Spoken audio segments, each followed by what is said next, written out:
Montell, Griffin, and Roy Jones. Jones always in search of the kind of opposition which can define his greatness in the sport, and not nearly as fortunate in finding it as is, for instance, Oscar De La Hoya, several weight classes farther down the ladder. But Montell Griffin, as you pointed out earlier, Larry, is the one guy who very eagerly and anxiously wants to fight Roy Jones.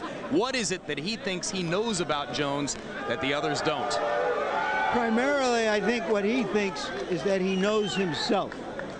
And that's what gives him a chance. And the things he thinks about are these. One, he is as unbeaten as Roy Jones, and he beat James Toney twice. Roy Jones beat him once. Secondly, he is a natural light heavyweight. Roy Jones is not a natural light heavyweight. Third, he has an unorthodox style, just as Jones has an unorthodox style. It shouldn't be a great disadvantage to him. Fourth, he has everything to gain here. A victory or even a close fight with Roy Jones puts him, makes him a name that people will have to reckon with for some time to come. And fifth, he has galvanized all of his forces by dedicating this fight to the memory of his father, who, when he, Montell Griffin, was 12 years old, went off to work the corner of a fighter right here in Atlantic City and died during a fight. So he's got it all together for this fight, and if he happens to come out on the short end, Jim, he's getting money in the high six figures, so it's a heck of a career move. Some consolation, at least, if he loses on a night that he has waited for and hoped for quite some time. Gil Clancy, Larry mentioned the unorthodox style of Montell Griffin. Indeed, Roy Jones is so unorthodox that he has often befuddled conventional fighters with his unusual style. Now he gets ready to go against a guy who's at least as unorthodox as he is. Could Jones wind up being the one befuddled in the ring tonight? Well, you know, Montell Griffin has that offbeat timing. He's got a real offbeat jab, and that's going to be the key to the fight. With Jones' ego, he's liable to try to out-jab Griffin, and if he can do that, that fight's over, because that's Griffin's best arsenal is that left jab. If he doesn't out-jab him, he's going to have to time the jab so that he can counter it. So there's two problems in this fight for Roy Jones, and they both entail Montell Griffin's funky left jab. Thank you for mentioning Jones's ego, every bit as big as his talent. Takes me perfectly to the fact that Roy loves to judge himself against the best in the sport, and recently he had a chance to judge himself face to face, punch for punch, against the greatest of all time.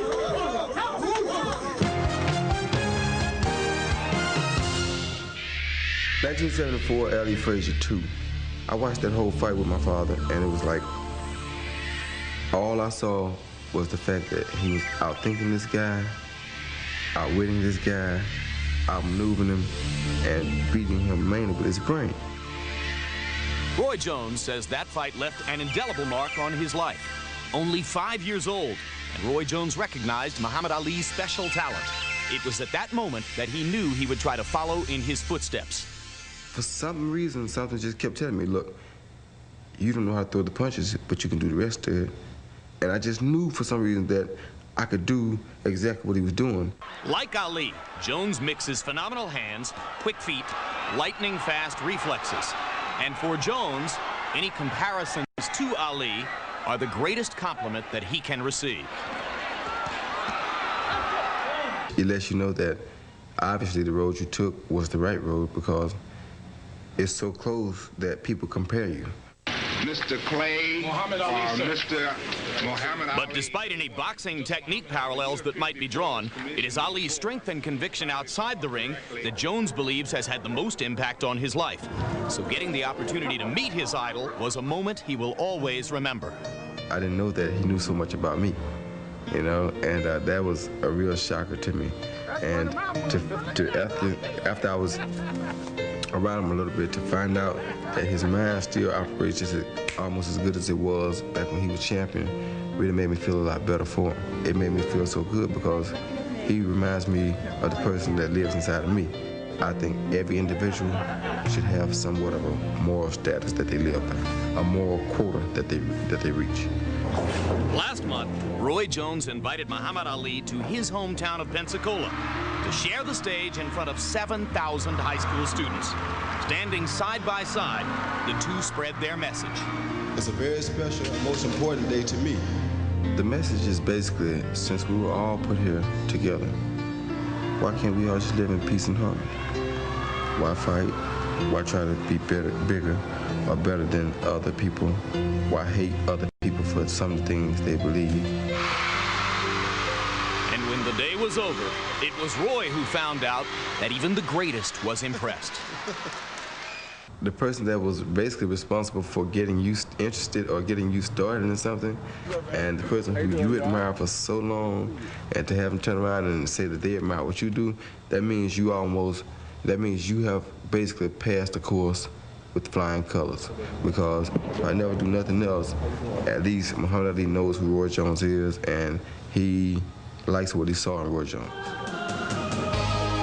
23 years have passed now since that day when Jones first witnessed Ali's moves in the ring. Today, Roy Jones gets a chance to show Ali his own moves. It's evidence of a young man's dream come true.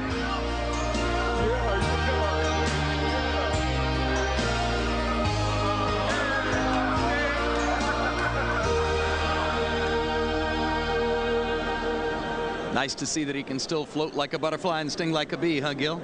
I was impressed by the fact that he was throwing feints and then moving on those legs. Unbelievable. Some things never change. Larry, that's amazing footage, huh? Yeah, you would have thought it happened 10 years ago instead of a few weeks ago. Reminds me of a time years ago when I went to Preservation Hall in New Orleans, where they have the legendary jazz greats, and between numbers it looks like they're falling asleep or maybe they've even passed away. But as soon as the music started, it was like the blood began to pump, and they were 28 years old again, really playing up a storm, and that's just what you saw with Ali. As soon as the bell rings, he's out there dancing. It's a great thing to see. Thing of beauty is a joy forever. Tail of the tape now for Montell Griffin against Roy Jones. Light heavyweight championship fight. Griffin 2 years younger than Jones. Like Jones, Griffin believes he was robbed of a gold medal at the Olympic Games, as he was beaten by Torsten Mai of East Germany in a quarterfinal in 1992 at Barcelona, in a fight in which Griffin seemed to be getting the better of Mai. They both weighed in at 175.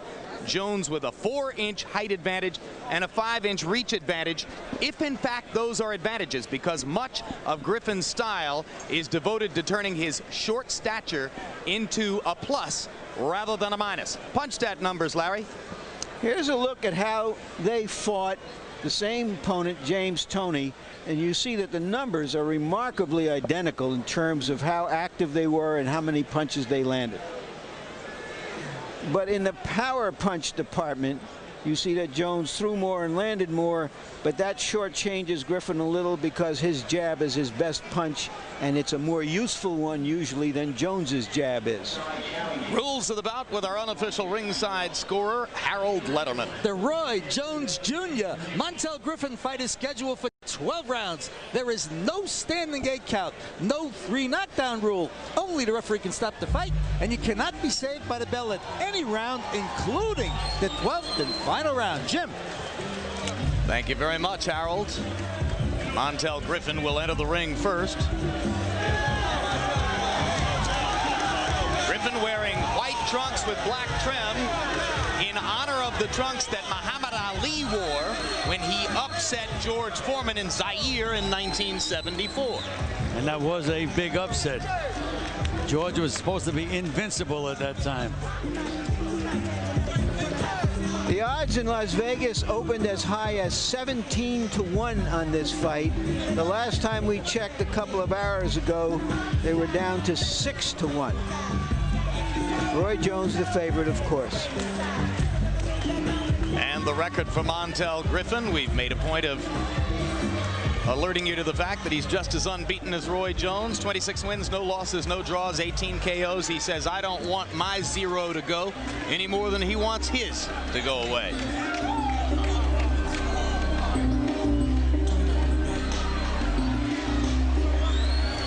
And now Roy Jones will enter the ring to his own musical composition called Patience is a Virtue. A reminder to him that he wants to be patient in the ring against the crafty Griffin tonight.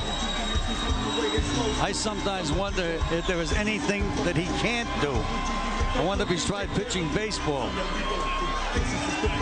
You've seen him play basketball on the day of a boxing match.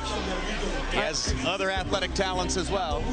I know you love him, and there's not much not to love about him, Gil, but there are a few holdouts out there who insist that he's a fighter of extraordinary talents, but they want to see him in a real fight, having to face real adversity before making final judgment.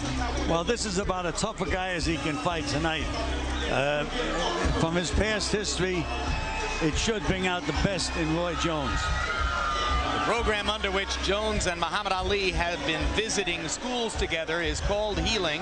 It's the title of Ali's new book, done in collaboration with his biographer Thomas Hauser. And Roy Jones now, in honor of that program, wears the Healing logo and the word itself on the back of his self-designed robe. He writes the music, he designs the robe, he makes up the logo. He's won 34 fights, lost none, and has 29 KOs. World champion at 160, then 168, and now 175. Let's go to ring announcer Mark Barrow for the official introduction. Ladies and gentlemen, your attention please. Before we introduce the main event this evening, it was with great sadness that the boxing world learned of the passing of one of its all-time greats.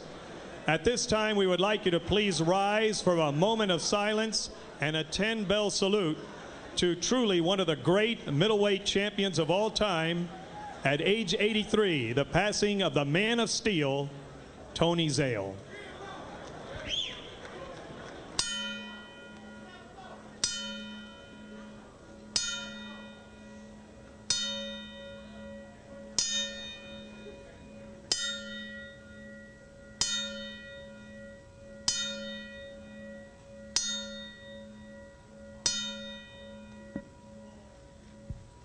May he rest in peace.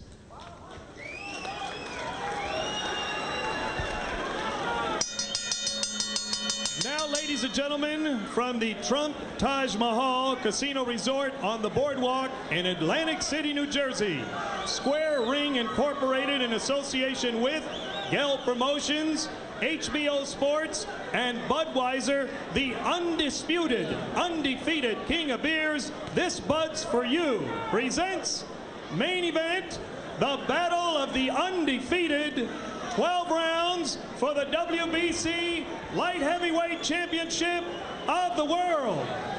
Ring officials assigned by the World Boxing Council, President Jose Suleiman, Supervisor in attendance, Mario Latraverse.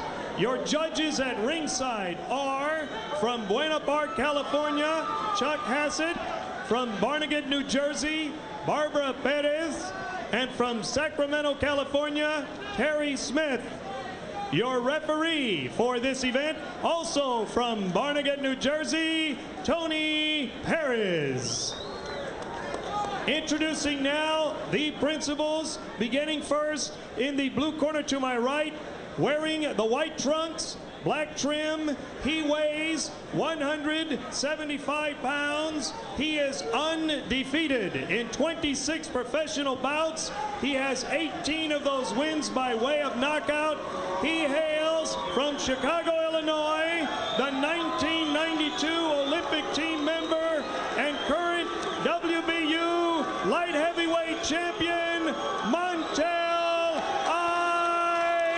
Griffin.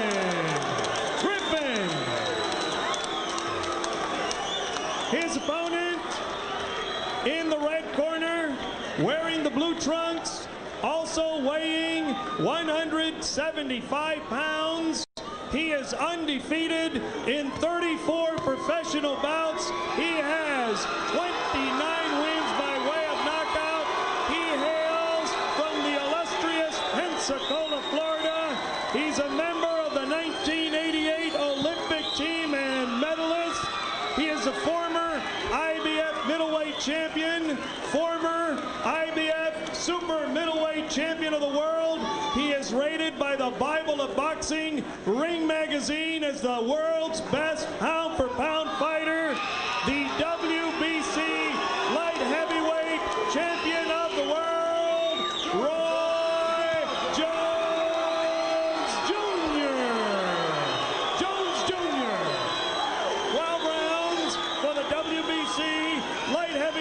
Championship of the World. John, you already got the instructions in the dressing room. I expect a good, clean fight. Two things you must remember: obey my commands, and most important, protect yourself at all times. Shake hands. Good luck to both of you. In summarizing Jones's style, Griffin said he don't want no problems. We're here to find out if Griffin can give him some problems. Well, I think that Eddie Futch, trained McCallum for his fight, and McCallum's jab really bothered Roy. Just couldn't seem to get himself set, and I think that's what they're planning on doing tonight. Try to get Griffin to overuse that left jab, try to keep Roy off balance so he can't get set for those big punches.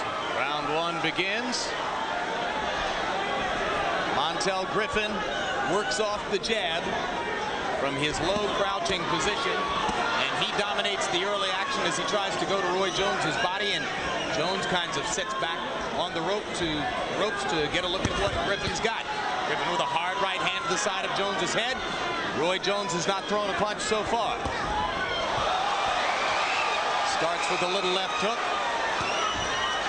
Griffin slightly off balance as Jones attacks him with a left and a right. Hard right hand by Jones. Griffin shook it off and took it pretty well. And threw a good left hook counter. I thought that he was off balance in the earlier when he was stumbling around. He hadn't really been hurt. He'd been a little bit surprised, but that last punch hit him flush. Nothing happened.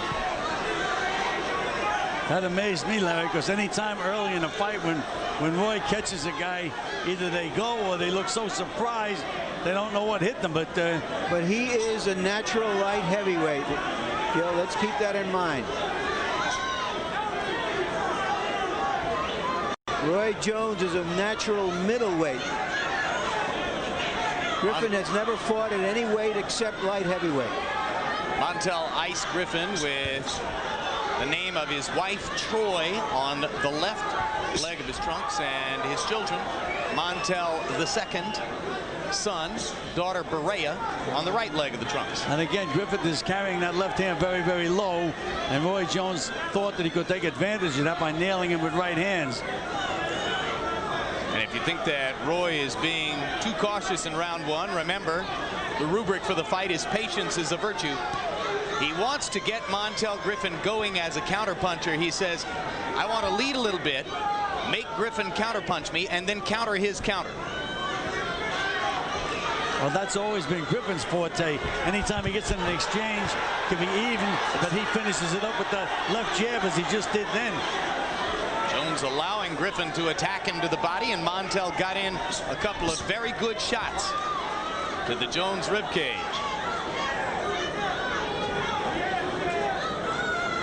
Both fighters trying to get a good look at each other and each other's unorthodox styles here in round one.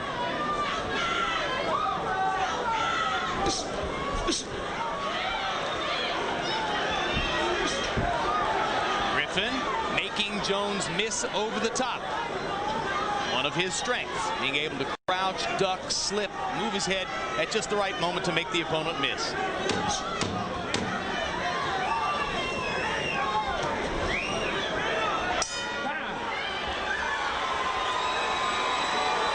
Roy Jones entered the ring. He was gesturing to another light heavyweight titleist seated at ringside, Virgil Hill of North Dakota. He is the obvious next opponent on the horizon for the winner of this bout, or the horizon, I should say, for the winner of this bout, regardless of whether it is Griffin or Jones. Didn't see whether Montell noticed him, but Roy Jones walked right past him into the ring and was gesturing at him, and Hill gestured back. When he's trying to entice you to come in, slide in, and feint. Right. Keep feinting. Keep feinting. Get him against the ropes. Use those combinations that you're using. But when you come out, don't come out standing up straight. Come out low or go to the side, one side or the other, okay? All right. Another visitor here tonight, Evander Holyfield. Roy Jones with an uncharacteristically low punch output in round number one, as he took most of the round to try to feel out Griffin and his unusual unorthodox style. Griffin landed more punches in round one, and wait and see what happened on the scorecards. That Roy Jones left hook is like lightning. But his left jab is like a glass of water. Well, right now, again, Larry, he's jabbing short. He's not committing himself with that jab. Never know exactly what's in Jones's tactical mind as he goes into a bout. Well, we had mentioned that he might try to out-jab Griffin, but he is jabbing a lot, but he's not hitting anything. He's throwing an 18-inch jab against an opponent who's 36 inches away.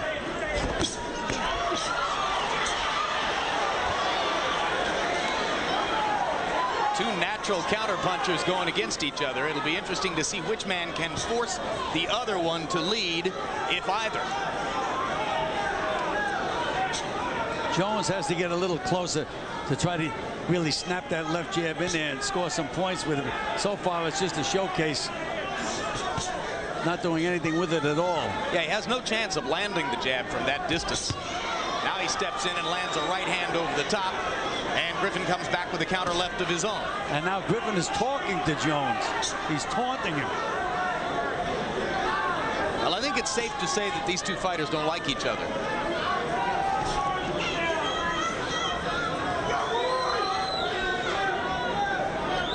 In fact, after the weigh-in yesterday, Roy Jones had his phone shut off and told his trainer, Alton Merkerson, don't try to reach me. I have an attitude.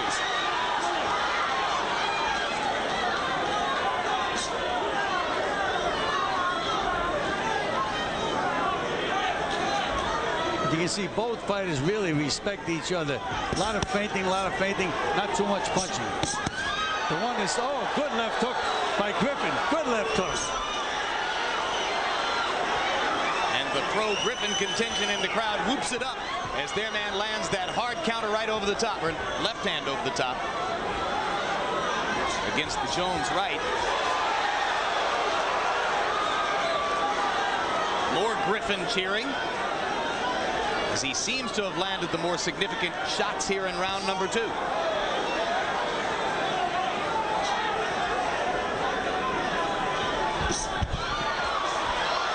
Quick left hook landed inside for Jones as he stepped in.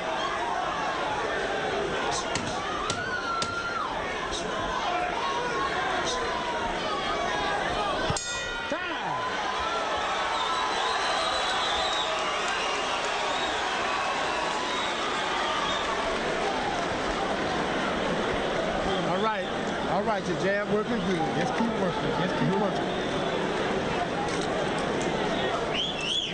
When you get on the ropes, don't square off too much. Right. Feed him your left shoulder. Feed him that left shoulder and try to get that. Give him some water on his head. Try to turn that right uppercut under to his chin and come back to the head with a hook. Okay. Okay. That's good. Just don't square off too much in the rope. You're all right. Give him that small lane, give him a right uppercut hook, then come on out. When he turns, put it on his head. When he turns, be there waiting on him, catch him with something, okay? This has been a tactical fight with spurts of action like this. There you see a big sweeping left hand. Later on in the round, again, you see Griffin landed a nice right hand, comes on the attack. There hasn't been a significant light heavyweight fight, I don't believe, in 16 years right here in Atlantic City. Michael Spinks, Dwight Braxton.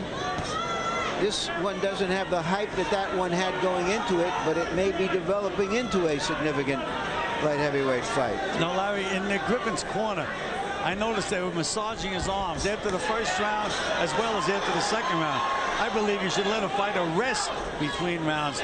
Put his hands in his lap and let him just rest. By them moving those muscles like that, I don't think that's going to do Griffin any good later on in the fight. But by CompuBox numbers in the first 2 rounds, although Jones has thrown many more punches, 89 of them, Griffin has landed more, 29, landing at about a 50% rate. And it wouldn't shock me if somewhere in the house there's a scorecard that has Montell Griffin winning the first 2 rounds. Well, there's one right here. Big left hook by Griffin. Big left hook. Caught Jones with its chin up in the air. And you see Roy Jones flinching in the middle of the ring as Montell Griffin feints at him with the left. Griffin Griffin's people said Jones doesn't like to fight, and we're going to make him fight. Well, that certainly got Jones' attention, no question about that. And Griffin, ice on his trunks, and he's fighting like he has ice in his veins.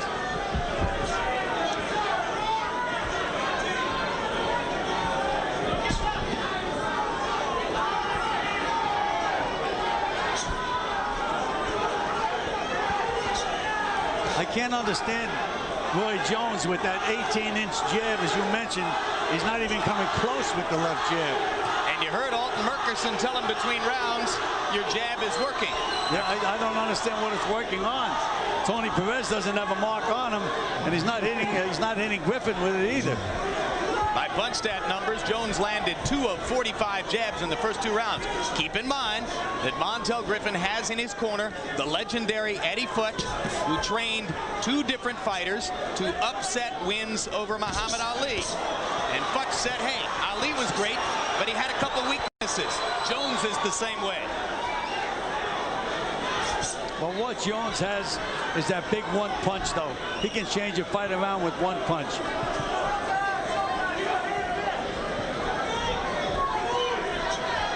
Well, he's going to have to step closer to do that, Gil.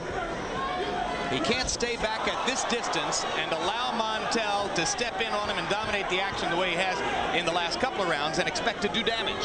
No question about it. Jones, I don't know what kind of fight Jones is fighting.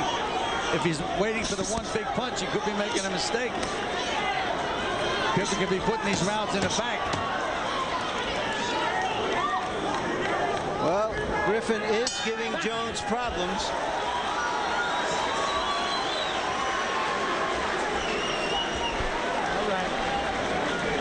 Coming. Yeah.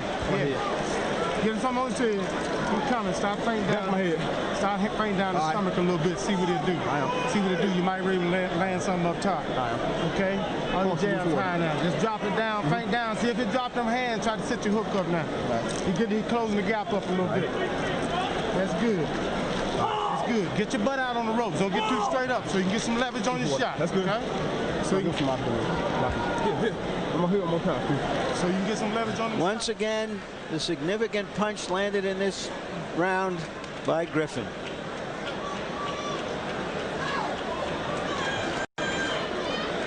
Some of us might not have thought we'd ever see a CompuBox number that indicates Roy Jones landing 10 punches per round in the first 3 rounds. Anemic numbers for Jones against Montell Griffin.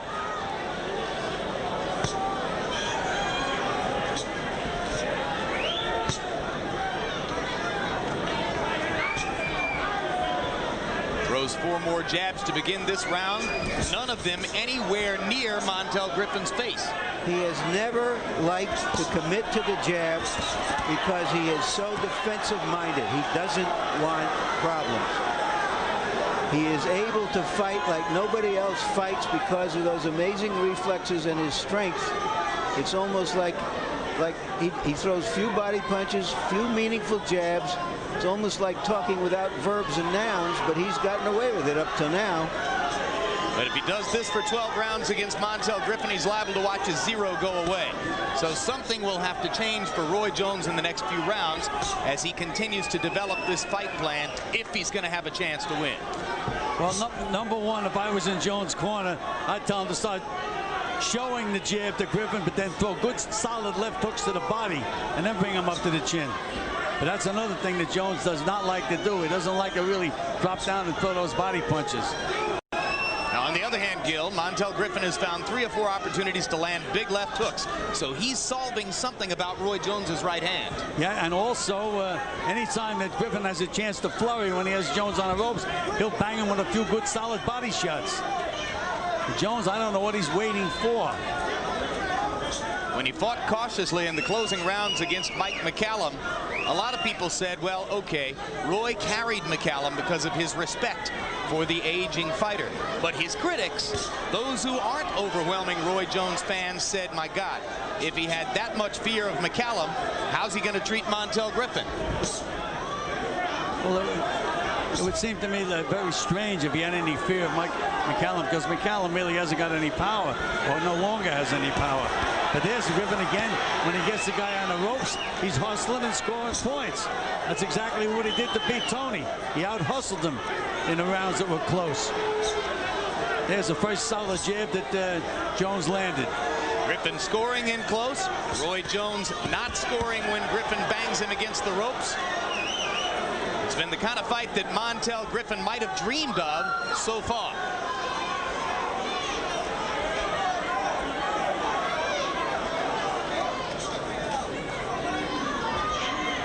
"20 seconds left in round 4, and no sign that Jones is going to open up and begin to shed this shell of caution anytime soon. Meanwhile, Montell Griffin gaining in confidence with each passing minute. And Griffin rakes Jones to the body again as round 4 comes to a close. Join us tomorrow night and next week for Sports on the Silver Screen here on HBO, an HBO sports special that features nearly 200 sports movies over the past 100 years of cinema. From Newt Rockney to Brian Song, The Babe Ruth Story, to Field of Dreams. Sports on the Silver Screen presents the most memorable moments in sports movie history. Saturday night at 6:30 p.m. Eastern and Pacific.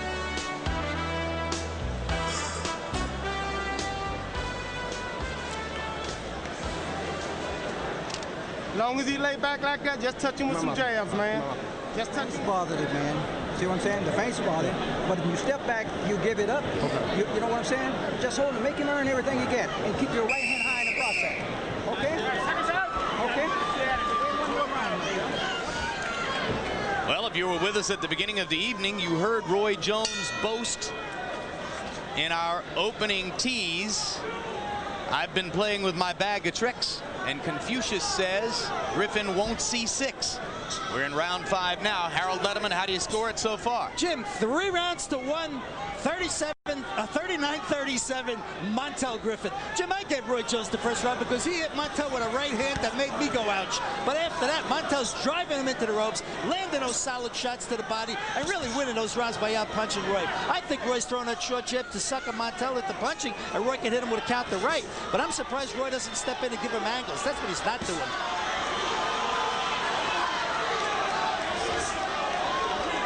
Well, stepping in would require taking a risk. Jones begins to move forward just a little bit, but still with an attitude of caution. I don't know for how much longer patience can be a virtue, which is how he termed this fight, Roy Jones.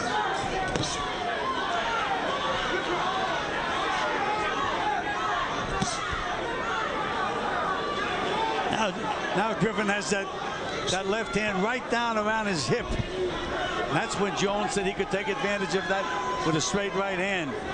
But again, Larry, he's being overcautious and he's really not letting anything happen. But you know, both of these fighters were taught how to fight by their fathers at very young ages. So they're both ring wise.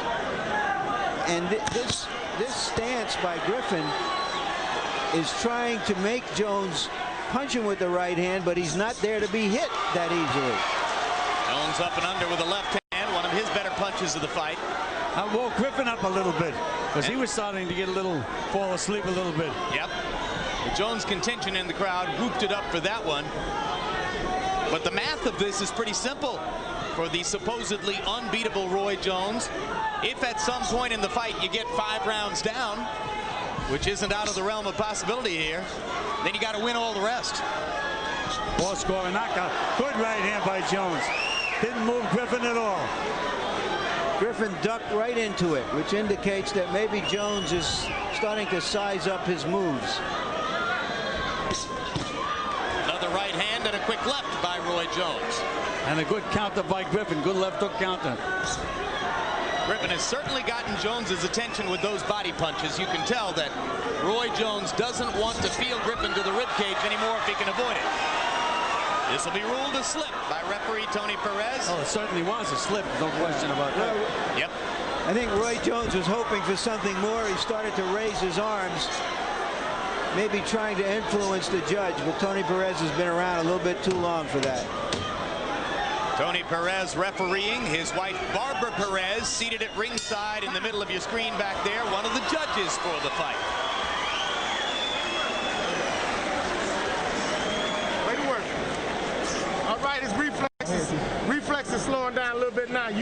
this turkey in a minute. No, he on my head, sir. Get it on his head. You're going to be able to start hitting him in a minute. Way to work, way to work. We're doing good. Way to control the fight, baby. I'm here against you. Just don't let him, no, just don't let him sit back. Don't let him sit back. Keep something in his face. Always keep the action going. The graphic shows you which man is fighting his fight tonight. Start hitting him with some stuff now. Yeah, it's time to work now, baby. Keep that right hand high. Keep that right hand high. He throws the right hand in the body. He tries to make you forget about the left hook. Okay. He's trying to find something to work. Okay. Come on, let's go out. Confucius was wrong. Griffin will see 6.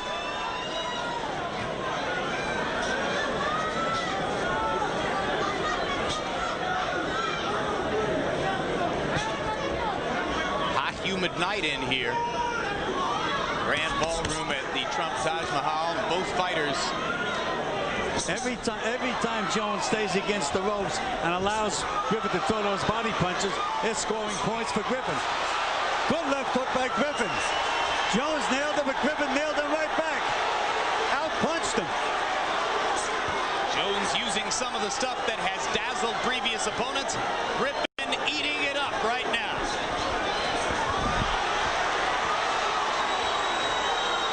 This really has Jones' attention now. Got nailed with some pretty solid shots. Good right hand by Jones. Jones starting to use the straight right hand lead a little bit more often as Griffin continues to work with that left hand held way down. Right now, Jones is starting to get a little wild, and Griffin is still composed.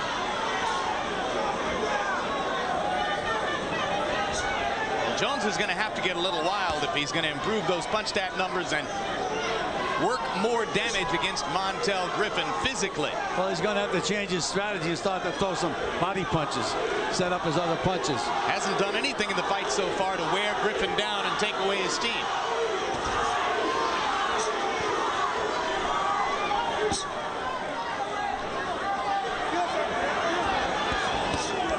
Griffin leaning on Jones against the ropes, working him to the body when he gets a chance. Jones getting pushed around physically in a way that he cannot enjoy.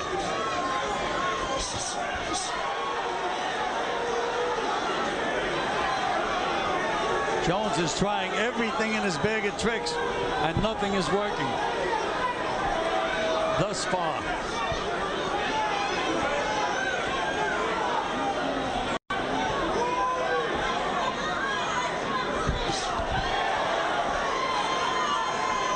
And as Montell said to us, hey, I grew up in the gym.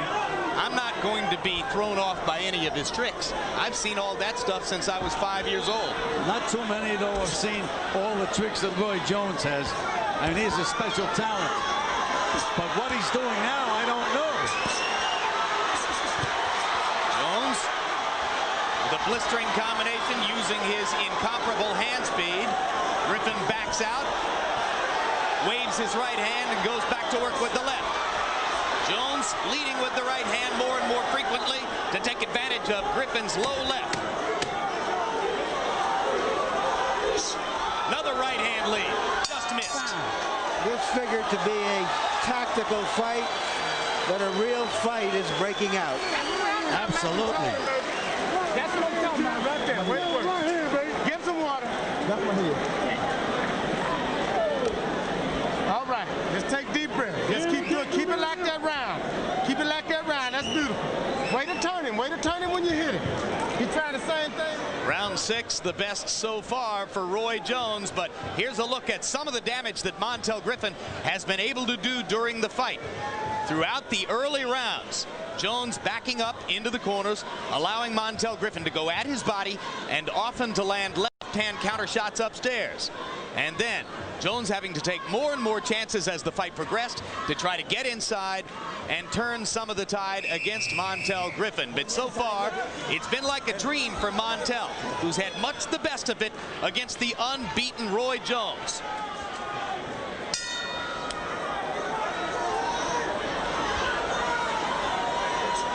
And we go past the halfway mark.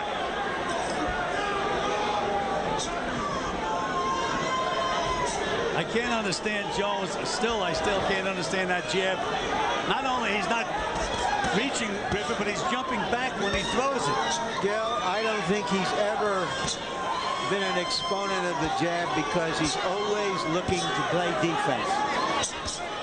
Jones looking down and winking at Harold Letterman and talking to Larry Merchant as he tries to work against Griffin while Griffin leans in on it. Well, he better start winking at Griffin. Good left hook by Jones. Right hand and a left by Jones. One of his better combinations of the fight.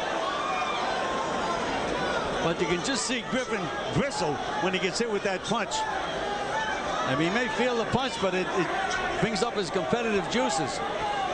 Well, it becomes clear that in the light heavyweight division, it's going to take accumulations of punches for Jones to knock people out. He's not going to be able to do it with 1 or 2 punches at a time the way he did at 160. Well, again, Jim, it depends on the opponent. He's really not hitting Griffin that solid. He's moving a little bit with all the punches. He's rolling. Even when Jones lands those right-hand leads, it's a little movement from Griffin. It's taking some of the sting away from it. Midway through the 7th round, now Jones stepping back into that cautious stance that dominated his earlier activities in the fight. You see, he's shaking his head that the punches don't hurt, but they're scoring points. And when they're in this position, Griffin throws more and lands more to the body than does Roy Jones.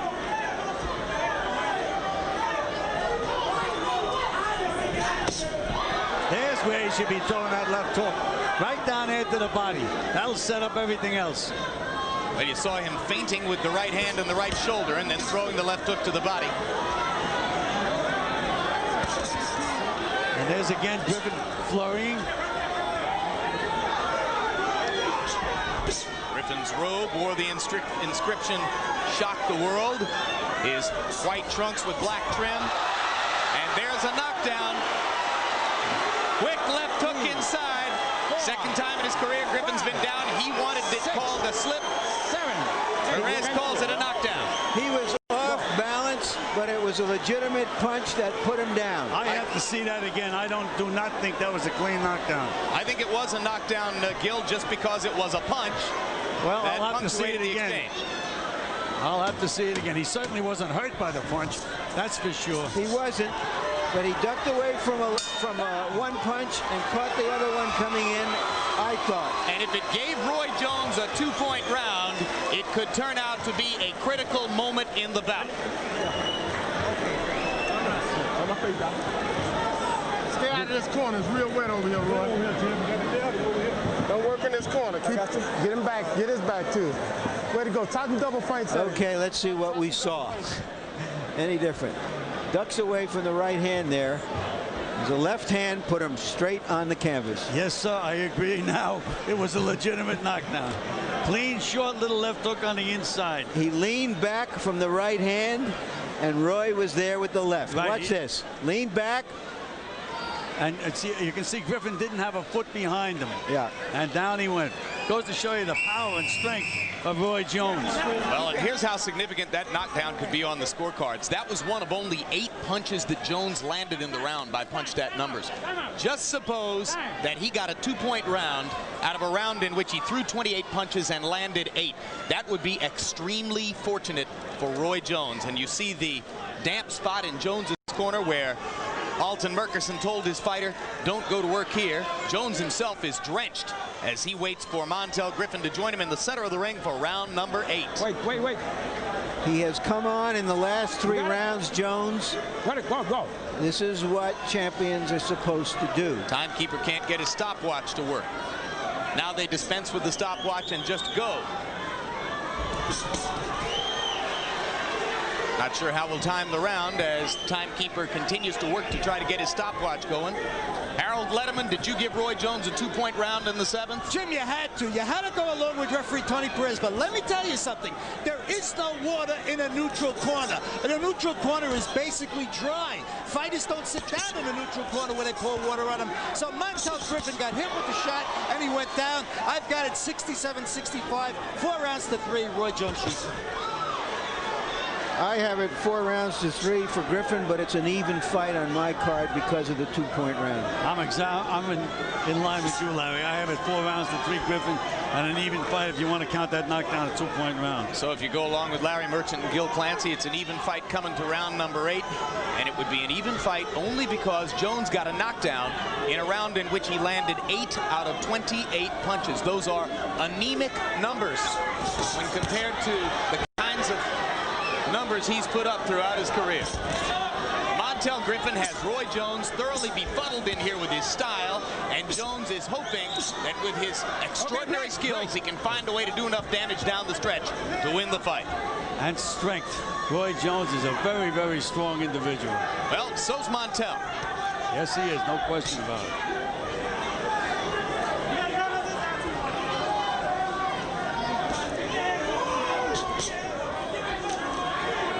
James Toney clearly underestimated Montell Griffin in their first fight. Good stiff jab by Montell Griffin. Roy Jones fires a right across the top and then immediately covers up, and Montell Griffin bashes him with a counter left. But also Montell Griffin moved Jones with his shoulder first, which was a foul. And then he nailed him. Really nailed him.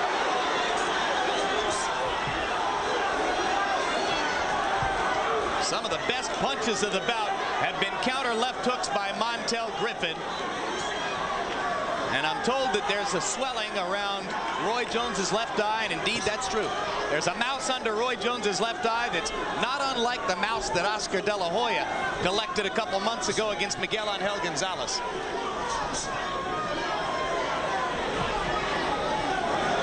This is where Montell Griffin scores his points. Yep.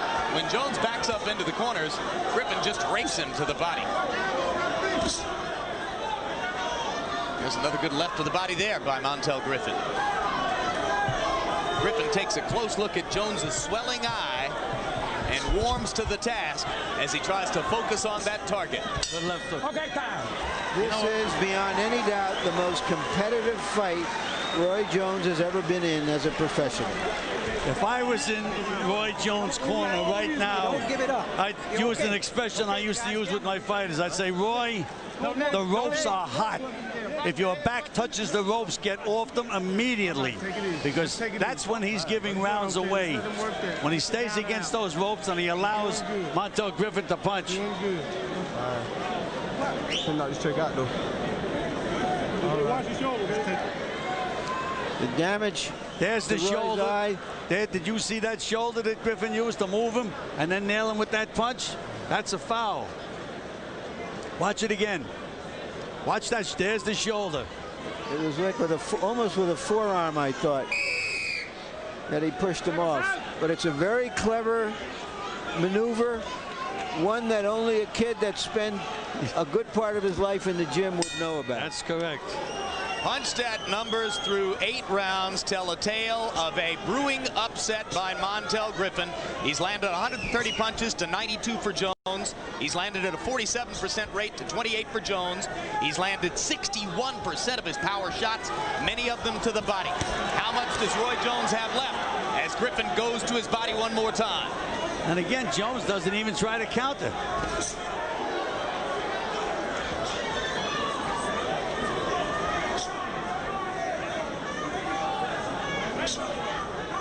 There's that short left jab again, Larry. Griffin is just ignoring it because he knows it's not coming at him. He doesn't even blink when he throws it. It's like shooting a blank cap pistol. Jones nailed him pretty good that time. Jones nailed him with a good left hook again.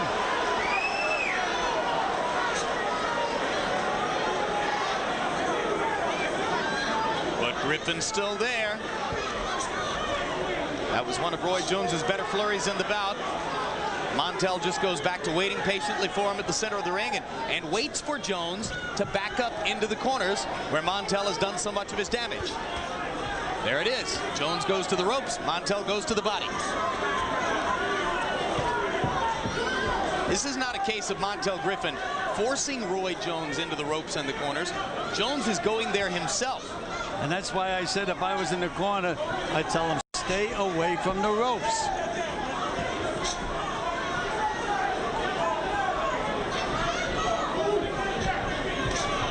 Gil, to the average fan, it doesn't sound like much when a fighter moves up from, say, 168 pounds to 175.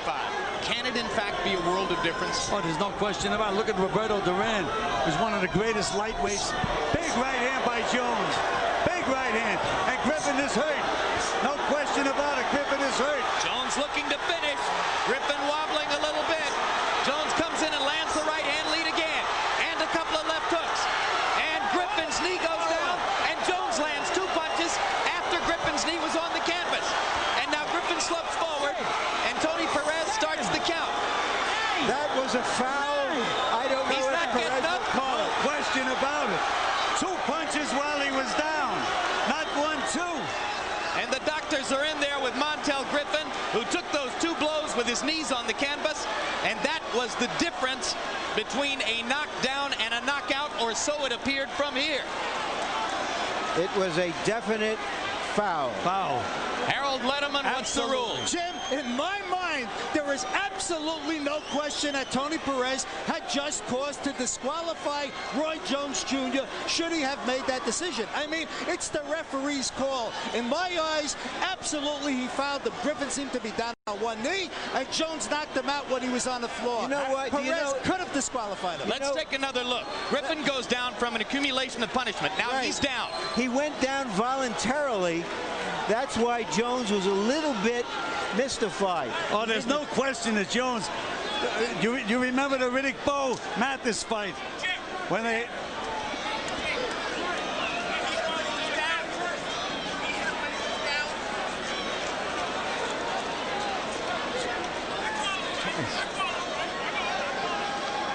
All right, here's another look one more time at the finishing flurry. This was very, very flagrant, no question about it. Very flagrant. We are being told that Roy Jones is going to be disqualified and will lose his title. New Jersey State Commissioner I don't think Larry they have any Hazard other is in choice. the ring. They have no choice. Can they overrule the referee? Well, Hazard is the most hands-on commissioner in the country, no question about it. He's the one guy who's in chairman of a state commission who will get into the ring and confer with his referees about every decision they make. Now, this decision, at least in the eyes of Tony Perez, has already been made. The question is whether that man right there, Larry Hazard, is going to reverse it. What do you think, Gil? What did Tony Perez do? Did he say it was a knockout? Tony Perez waved his arms to the side as if to indicate that the fight was over by knockout. But did he give it to, in other words, he thought Roy Jones won the fight? No. Larry Hazard has just told us that a disqualification is coming. Oh, there's no question about it, Jim. Now, that's where he hurt Montell Griffin. At this point, Griffin is wobbling and ready to go if Jones can get at it. And here's the last flurry. And watch Griffin voluntarily put his knee on the canvas to try to take a count here. Whether it's voluntary or not, he's going to put his knee on the canvas. And there it is, knee down. Now there's plenty of time. 1, 2. No question about it in my mind. Definite disqualification. The second left hook. A fierce punch delivered while Montell Griffin faced Roy Jones with his knee on the canvas. This is every bit the same thing as Riddick Bowe against Buster Mathis Jr. This is worse. Bowe was only 1 punch, and it was almost the end of a combination. Roy had plenty of time to set himself or go over to the neutral corner. Now look, he has all the time in the world. He's looking at the guy while he's down. Nails him 2 more punches. Hard to imagine what Roy was thinking when he fired that left hook, because he knew the man was down. He should have been able to see that his knee was on the canvas. Let's go to ring announcer Mark Barrow for the official decision.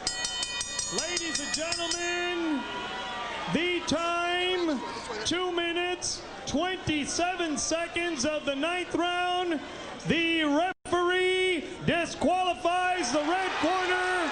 The winner and new WBC light heavyweight champion of the world, Montell Ice Griffin.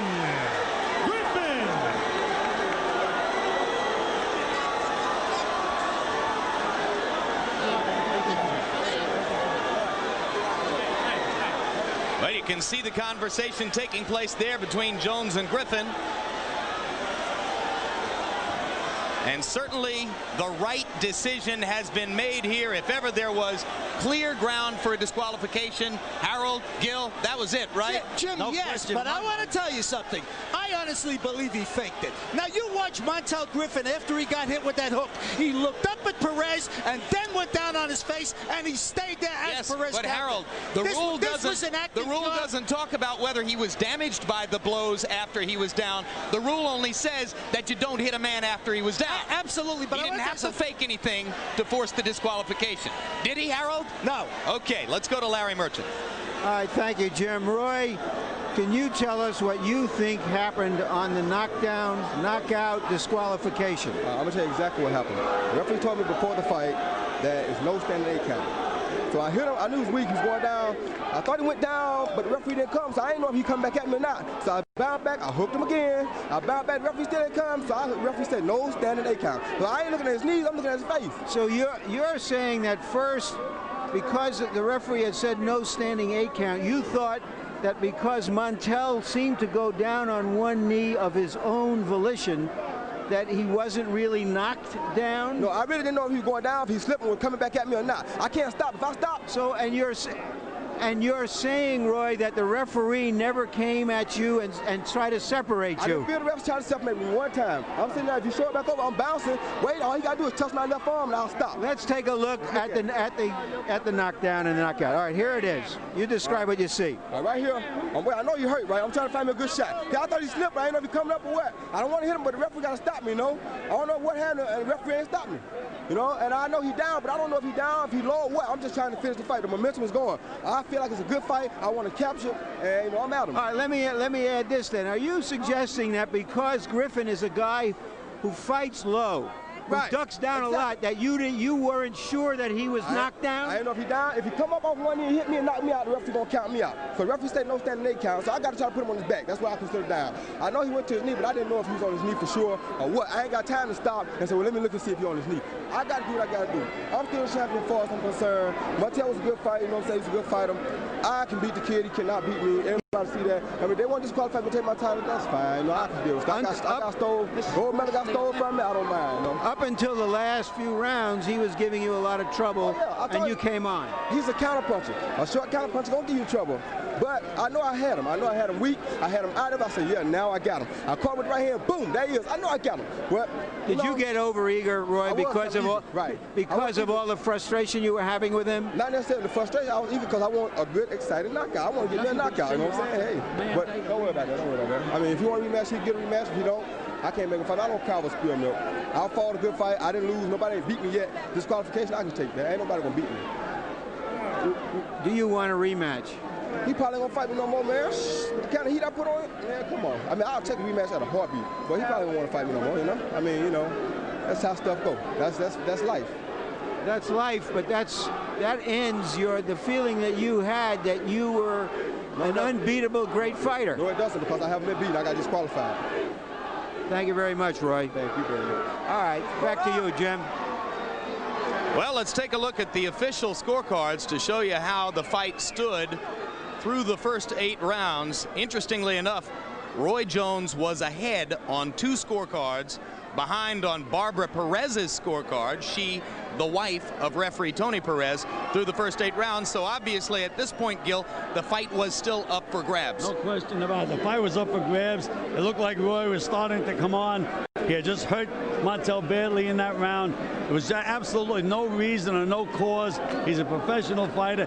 He had plenty of time after Griffin was on the deck. It wasn't the end of a combination or anything like that. It looked like he just looked at him while he was on the ground and on his one knee down and just hit him with the right hand. And worse yet, came back with a left hook. I don't understand the left hook at all. So you agree unequivocally with the disqualification? Oh, there's no question about it. All right, let's go back up to Larry Merchant in the ring.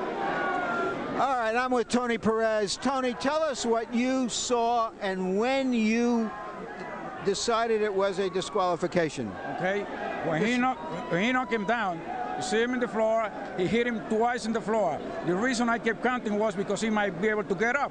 And then I would take 1-2 points where I think it was, but now the guy is impaired, he cannot continue. He was major foul, hit it twice, so I got to disqualify the man. Tony, what Roy Jones said was that number one, because he ducks and dives a lot, he wasn't quite sure he was on the floor. Be that as it may, he said he never felt you jumping in to pull him away, and that's why he thought he should continue. Were you late in coming in on him, or was that just the way it's normally done? I was not late. He could have an excuse, you know, he had to have an excuse. Or I was not late. I just waving out and I start counting the guy. But when I saw he was impaired, that he could not continue, then I had to disqualify because the guy couldn't continue. If Montell Griffin was able to get up after that last punch, okay, would the disqualification still be in effect, or is the fact that he laid out? If he could continue and he was in good shape to continue, I would have taken a point or 2 points. But if he cannot continue, he's impaired, I have to disqualify the man because the rule said you cannot hit the man while he's on his knees on the floor. All right, Commissioner Larry Hazard, you have any input on this? No, I think that the referee has explained the situation adequately enough. He made the decision. That's why we have a referee in the ring. You know, if this was a decision that the referee made, if the referee, what he said was wrong, then prove him to be wrong, and then that's when I will come in with some type of decision. I have to accept the referee's decision here. The man was on the canvas. He got hit while he was down. The rules say you cannot hit a fighter when he's down. Thank you very much, Larry. And you too, Tony.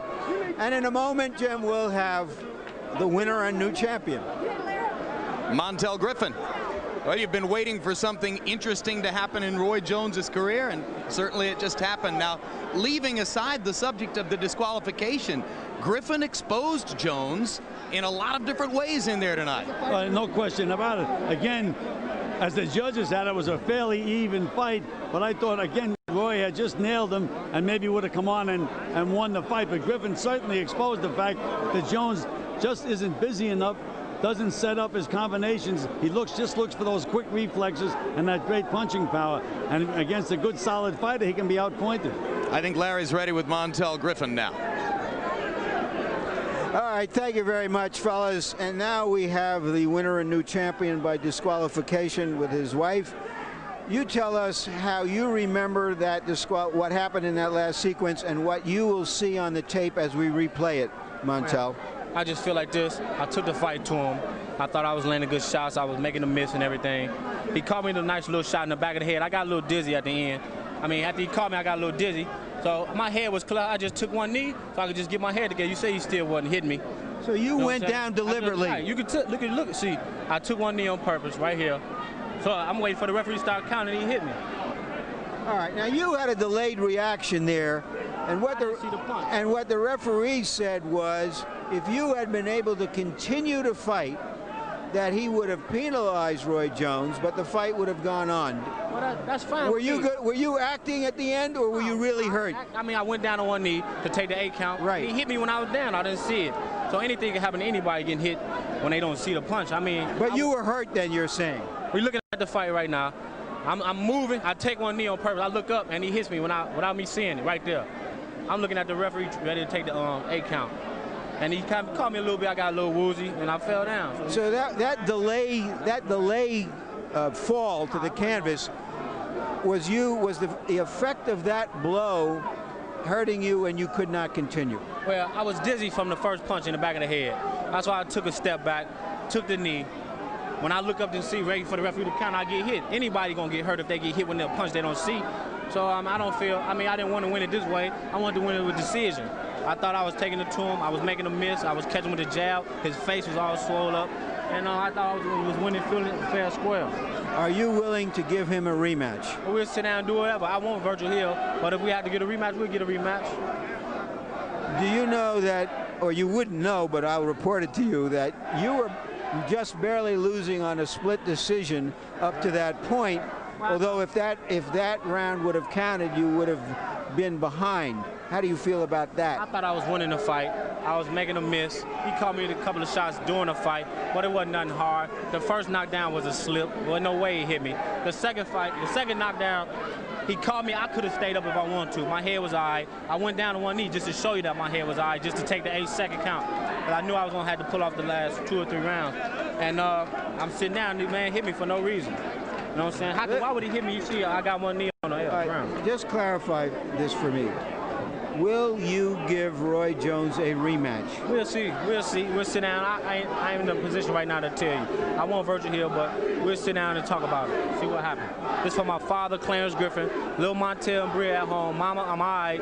Everybody call my mother, tell Mama I got hit with a punch I ain't see. And you didn't lose your 0. No, I didn't lose my 0, and I still got my pretty white tour right here with me.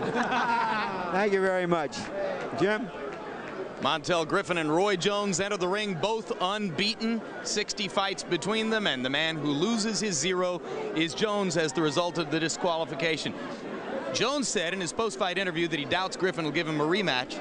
I don't know about that. I'm not sure that Griffin is scared of the guy. I think he probably will give him a rematch. What do you think? Well, I think it's going to be a matter of money, and Griffin is going to demand the large amount of money. If they can satisfy Griffin, he'll give him a rematch. He might make him wait while he first fights Virgil Hill. No, I don't think so. I think that if the money is right, I think that Griffin would give him a rematch. All right. And what do you see Jones doing differently in a second fight against Montell Griffin? Well, I don't know. If he listened to our criticism, he might try to use the jab a little bit more effectively and stop being so cautious and start punching a little more to the body. Gil, pleasure to be with you again tonight. Thanks very much for filling in for George Foreman again. Okay, my pleasure. Greatly appreciate it. Larry Merchant, another bizarre evening on HBO's World Championship Boxing. It ain't over till it's over. That's right. And sometimes you don't know if it's over even then. Going back to the 2 Galata disqualifications, this happening to Roy Jones, who has never ever shown any inclination to do something like this. I think that Griffin was giving him the most competitive fight he has ever experienced. And I think what happened there, as Roy Jones himself admitted, was that this was a response in some degree to his frustration over having to really fight harder than he expected to. Give Griffin credit. He's the one who frustrated Roy Jones. And what can you say after that? You can say, I hope we see a rematch at some point down the road, so all of this can be resolved between these 2 light heavyweights, while a 3rd light heavyweight, Virgil Hill, waits in the wings. And just as Griffin is cagey in the ring, you can see that he's going to be very cagey about giving Roy Jones a rematch out of the ring. But I agree that that's where the big money, the most money he can make would be in a rematch. All right, well, we'll see what happens. Thanks again, Larry. And right now, let's turn our attention to another big boxing event taking place this weekend. Tomorrow night's pay-per-view extravaganza in Corpus Christi, Texas, which features the 130-pound battle between Gennaro Chiquinito Hernandez, challenging for the title held by the old professor Azuma Nelson of Ghana. And the 2 fighters join us now live from Corpus Christi, where they've been sitting and patiently waiting and watching what happened here in Atlantic City. First of all, let me ask both of you, do you agree with the disqualification here? Azuma, why don't you go first? Yes, I mean, the referee did the right thing to disqualify the fight, disqualify the champion. The guy went down, he shouldn't hit him, you know, but he hit him. And Gennaro, you agree with your opponent for tomorrow night about tonight's disqualification of Roy Jones? Yes, I do. I think that was unjustified what Roy Jones did. He saw that that he had his knee down, and there was no reason why he had to go out there and throw 2 or 3 more punches at him. Azuma, tomorrow night you take on Gennaro Hernandez, who at 5 feet 10 inches tall, maybe even a little bit taller than that, is one of the tallest guys, if not the tallest quality opponent you've ever been in the ring against. Without giving away too much to a man who's sitting right next to you, what are some of the things you must do in order to control the fight against a much taller opponent? Well, you know, when 2 fighters meet, like tall fighters like me and my challenger, you know, it's going to be a tough fight, but I've prepared for the fight, and I'm waiting for tomorrow to see what's going to happen. Almost 30 world championship fights now for you in your career. Can you honestly say that you're just as hungry for victory and championships and success as you were when you first started out so long ago? No. I mean, you see, I'm fighting to change people who don't believe in God, you know, because they said I'm old, and when they say I'm old, when I come, I knock them out, you know, and they don't know the reason why they're telling me I'm old, you know, so they doubting, they asking me, what am I eating? Is it the food I'm eating? What's my secret? I told them I have no secret. All my secret is God. Just let your heart be clean. Follow the truth, God, and everything that you do, you win, you be successful. Genaro Hernandez, after all of your great successes at 130 pounds, you moved up to 135 for the big money to fight Oscar De La Hoya. Looking back, was it a mistake to go 5 pounds away from your natural fighting weight? No, it was never a mistake. You know, I believe that, you know, a challenger who's going to fight and try to win another world title has to beat the best in their division, and I thought at that time Oscar was the best out there. So there's no regrets, you know. The only thing I can regret is the outcome, but, you know, I can't change that. I lost to a better fighter that night, and I wish him the best in his next fight. You've had some good wins since then, but in that fight, your nose was broken in a variety of places, a really bad broken nose against De La Hoya. Did you have it surgically repaired, and if so, will it affect you in any way tomorrow night? Well, it did affect me because, you know, I went in there with the nose broken in the first place, but, you know, I'm not going to use that as an excuse. Oscar caught me with a good left uppercut. He fractured it. He destroyed my nose, really, and I had to have surgery done to it. For this fight against Azuma, I'm in a ward tomorrow night, but that nose is not going to be in the way. You know, I can't put that in front of me. All right. Thanks very much, gentlemen, for your time. Genaro Hernandez and Azuma Nelson going against each other tomorrow night in Corpus Christi, Texas. Who knows? Maybe the winner goes on to meet another 130-pound world champion with a lot of star quality, Arturo Gatti. Thanks very much to both of you. All right. Thank you. Okay.